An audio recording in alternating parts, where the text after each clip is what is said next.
ಕಡಿಮೆ ಸಿಬಿಲ್ ಸ್ಕೋರ್ ನಿಂದ ಸಾಲ ಕ್ರೆಡಿಟ್ ಕಾರ್ಡ್ ಅಪ್ಲಿಕೇಶನ್ ರಿಜೆಕ್ಟ್ ಆಗ್ತಾ ಇದೆಯಾ? ಇನ್ನು ಮುಂದೆ ಆಗಲ್ಲ.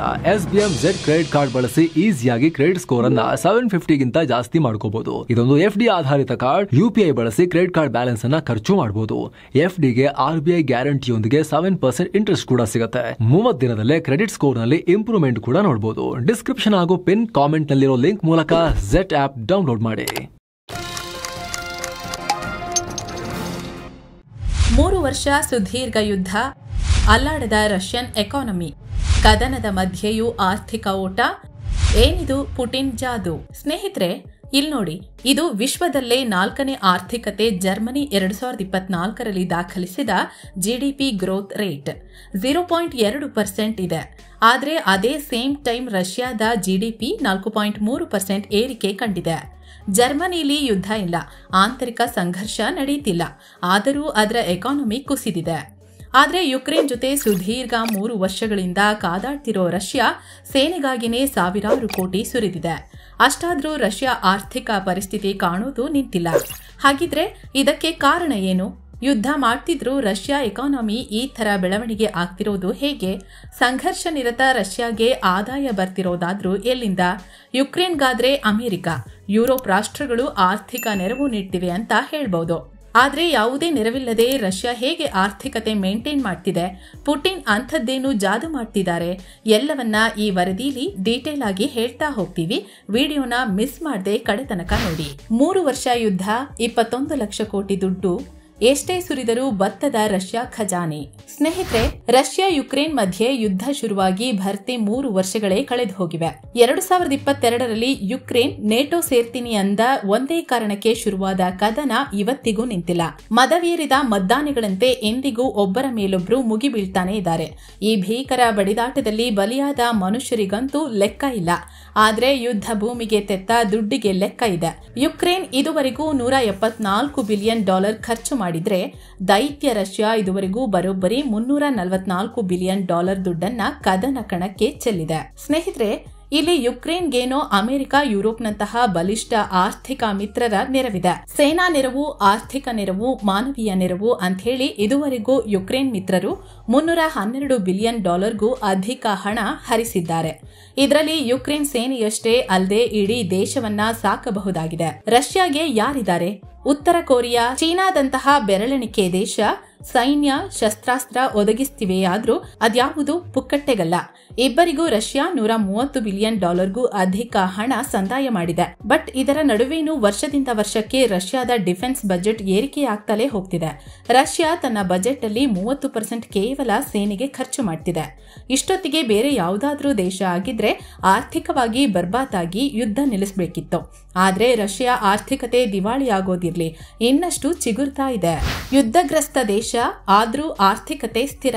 ಸ್ನೇಹಿತರೆ, ಮೇಲ್ನೋಟಕ್ಕೆ ನೋಡಿದಾಗ ರಷ್ಯಾದ ಆರ್ಥಿಕ ಸೂಚ್ಯಂಕಗಳು ನೆಗೆಟಿವ್ ಆಗಿರೋ ಥರನೇ ಕಾಣಿಸ್ತವೆ. ಕಳೆದ ವರ್ಷ 4.5% ಇದ್ದ GDP ಗ್ರೋತ್ ರೇಟ್ ಈ ವರ್ಷ 1.1%ಗೆ ಇಳಿದಿದೆ. ಹಣದುಬ್ಬರ 9.4% ಇದೆ. ಸೆಂಟ್ರಲ್ ಬ್ಯಾಂಕ್ ಮೇಲಿನ ಬಡ್ಡಿ ದರ ಕೂಡ 21% ಇದೆ.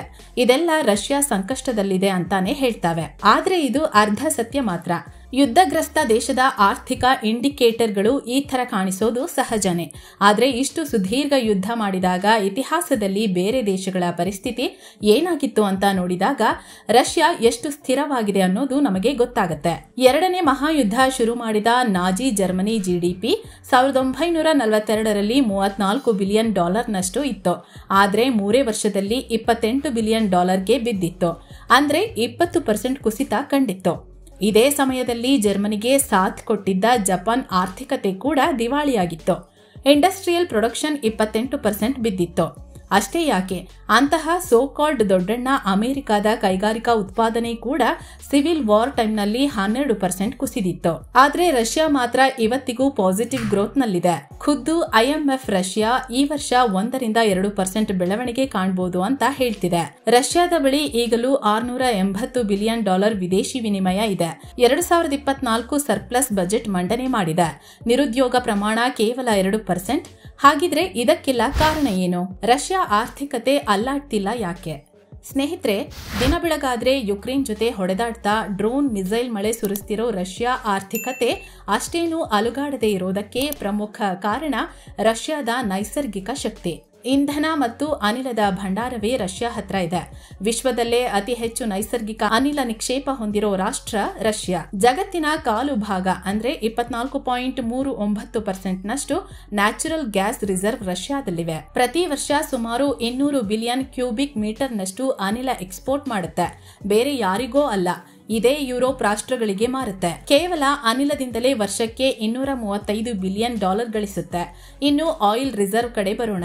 ಜಗತ್ತಿನ 4.85% ನಷ್ಟು ತೈಲ ಬರೀ ರಷ್ಯಾ ಒಂದರ ಬೆಳೆಯಿದೆ. ಈ ಮೂಲಕ ರಷ್ಯಾ ವಿಶ್ವದಲ್ಲೇ ಅತಿ ಹೆಚ್ಚು ತೈಲಗಾರ ಹೊಂದಿರೋ 8ನೇ ರಾಷ್ಟ್ರವಾಗಿದೆ. ಇದರಿಂದ ಕೂಡ ವರ್ಷಕ್ಕೆ ಸುಮಾರು $190 ಬಿಲಿಯನ್ ದುಡ್ಡು ಗಳಿಸುತ್ತೆ. 63% ನಷ್ಟು ತೈಲವನ್ನ ಕೇವಲ ಏಷ್ಯಾ ಹಾಗೂ ಓಷಿಯೇನಿಯಾ ರಾಷ್ಟ್ರಗಳಿಗೆ ರಫ್ತು ಮಾಡ್ತಿದೆ. ಅದರಲ್ಲೂ ನಮ್ಮ ಭಾರತ ರಷ್ಯಾದಿಂದ ಪ್ರತಿದಿನ 1.8 ಬಿಲಿಯನ್ ಬ್ಯಾರೆಲ್ ಕಚ್ಚಾ ತೈಲ ತರಿಸಿಕೊಳ್ಳುತ್ತೆ. ಅಂದ್ರೆ ವರ್ಷಕ್ಕೆ ರಷ್ಯಾದಿಂದ $50.2 ಬಿಲಿಯನ್ ಮೌಲ್ಯದ ತೈಲನ ಭಾರತ ಒಂದೇ ಖರೀದಿ ಮಾಡ್ತಿದೆ. ಇದೇ ಕಾರಣಕ್ಕೆ ಭಾರತ ರಷ್ಯಾದಿಂದ ತೈಲ ತರಿಸಿಕೊಳ್ಳೋದನ್ನ ನಿಲ್ಲಿಸಬೇಕು. ಭಾರತದ ವಹಿವಾಟಿನಿಂದ ರಷ್ಯಾ ಆರ್ಥಿಕತೆಗೆ ಬೂಸ್ಟ್ ಸಿಗ್ತಿದೆ ಅಂತ ಹೇಳಿ ಟ್ರಂಪ್ 50% ಟ್ಯಾರಿಫ್ನ ಬೆದರಿಕೆ ಒಡ್ಡಿರೋದು. ಇಷ್ಟೇ ಅಲ್ಲ, ರಷ್ಯಾದಲ್ಲಿ ಹೇರಳವಾದ ಕಲ್ಲಿದ್ದಲು ಇದೆ. ಇದರಿಂದ ಕೂಡ ಸುಮಾರು $27 ಬಿಲಿಯನ್ ನಷ್ಟು ಪುಟಿನ್ ಖಜಾನೆ ತುಂಬಿದೆ. ಅತ್ತ ಚಿನ್ನ, ಅಲ್ಯೂಮಿನಿಯಂ, ನಿಕಲ್ನಂತಹ ಖನಿಜಗಳು ಕೂಡ ರಷ್ಯಾದ ಮಣ್ಣಲ್ಲಿ ರಾಶಿ ರಾಶಿಯಾಗಿ ಬಿದ್ದಿದೆ. ಇದನ್ನ ಕೂಡ ತೆಗೆದು ತೋಡಿ ಪುಟಿನ್ ಮಾರ್ತಿದ್ದಾರೆ. ವರ್ಷಕ್ಕೆ ಸುಮಾರು $13 ಬಿಲಿಯನ್ ನಷ್ಟು ಆದಾಯ ಗಳಿಸ್ತಿದ್ದಾರೆ. ಇದರ ಜೊತೆಗೆ ಎಷ್ಟೇ ಯುದ್ಧದ ತೀವ್ರತೆ ಇದ್ರೂ ಪುಟಿನ್ ರಷ್ಯಾದ ಎಕನಾಮಿಕ್ ಎಂಜಿನ್ಗಳು ಆಫ್ ಆಗದಂತೆ ನೋಡ್ಕೊಳ್ತಿದ್ದಾರೆ. ರಸಗೊಬ್ಬರ ಸೇರಿದಂತೆ ಕೃಷಿ ಉತ್ಪನ್ನಗಳಿಂದ ವಾರ್ಷಿಕ $50 ಬಿಲಿಯನ್ ಆದಾಯ ಬಂದು ಸೇರ್ತಿದೆ. ಅತ್ತ ಕಟ್ಟಿಗೆ ವ್ಯಾಪಾರ ಕೂಡ ರಷ್ಯಾದಲ್ಲಿ ಚೆನ್ನಾಗಿ ನಡೀತಿದೆ. ಅಲ್ಲೂ ಕೂಡ ಸುಮಾರು $20 ಬಿಲಿಯನ್ ಕಲೆಕ್ಟ್ ಆಗ್ತಿದೆ. ಇನ್ನು ಶಸ್ತ್ರಾಸ್ತ್ರ ಮಾರಾಟ, ರಷ್ಯಾ ತಾನು ಯುದ್ಧದಲ್ಲಿದ್ರೂ ಕೂಡ ಬೇರೆ ದೇಶಗಳಿಗೆ ಸಣ್ಣ ಪುಟ್ಟ ಆಯುಧ ಮಾರೋದು ನಿಲ್ಲಿಸಿಲ್ಲ. ಇಲ್ಲಿ ಕೂಡ ಸುಮಾರು $50-60 ಬಿಲಿಯನ್ ಸಂಗ್ರಹ ಆಗ್ತಿದೆ. ಅಮೆರಿಕ ಹಾಗೂ ಯುರೋಪಿಯನ್ ರಾಷ್ಟ್ರಗಳು ರಷ್ಯಾ ಮೇಲೆ ಸ್ಯಾಂಕ್ಷನ್ ಹಾಕಿದ್ರೂ ರಷ್ಯಾ ಮಾತ್ರ ರಹಸ್ಯ ದಾರಿಲಿ ತನ್ನ ರಫ್ತನ್ನ ಜಾಸ್ತಿ ಮಾಡ್ಕೊಳ್ತಾನೆ ಇದೆ. ಮಧ್ಯವರ್ತಿಗಳ ಮೂಲಕ ಹಾಗೆ ತನ್ನ ಮಿತ್ರ ದೇಶಗಳಿಗೆ ರಿಯಾಯಿತಿ ದರದಲ್ಲಿ ರೀಲೇಬಲ್ ಮಾಡಿ ಎಲ್ಲಾ ಆಯಿಲ್ ಸೇರಿದಂತೆ ಅನೇಕ ಗೂಡ್ಸ್ ಅನ್ನ ಮಾರಾಟ ಮಾಡ್ತಾನೆ ಇದೆ. ಅಮೆರಿಕ ಹಾಗೂ ಮಿತ್ರ ಪಡೆಗಳು ಅಡ್ಡಗಾಲು ಹಾಕಿದ್ರೆ ಇದನ್ನ ತಡೆಯೋಕೆ ಆಗಿಲ್ಲ. ಆದ್ರೆ ಎಕ್ಸ್ಪೋರ್ಟ್ ಏನೋ ಮಾಡಬಹುದು, ಬಟ್ ಆಮದನ್ನ ಹೇಗೆ ತಡೆಯೋಕ್ಕಾಗತ್ತೆ? ಹೀಗಾಗಿನೇ ಪುಟಿನ್ ಸ್ಥಳೀಯ ಮಟ್ಟದಲ್ಲಿ ಕೈಗಾರಿಕೆಗಳಿಗೆ ಭಾರಿ ಪ್ರೋತ್ಸಾಹ ಕೊಡ್ತಿದ್ದಾರೆ. ಸಬ್ಸಿಡಿ, ಇನ್ಸೆಂಟಿವ್ ನೀಡೋದ್ರ ಜೊತೆಗೆ ಸ್ಥಳೀಯ ಕಂಪನಿಗಳಿಂದ ತಾನೇ ಪ್ರಾಡಕ್ಟ್ಗಳನ್ನ ಖರೀದಿ ಮಾಡ್ತಿದೆ.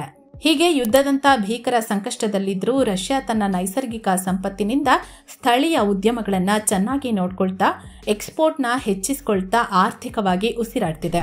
ಸೊ ಫ್ರೆಂಡ್ಸ್, ಇದಾಗಿತ್ತು ರಷ್ಯಾದ ಎಕನಾಮಿ ಯುದ್ಧದಲ್ಲಿದ್ರೂ ಯಾಕೆ ಕೊಲ್ಯಾಪ್ಸ್ ಆಗಿಲ್ಲ ಅಂತ ತಿಳಿಸೋ ಪ್ರಯತ್ನ.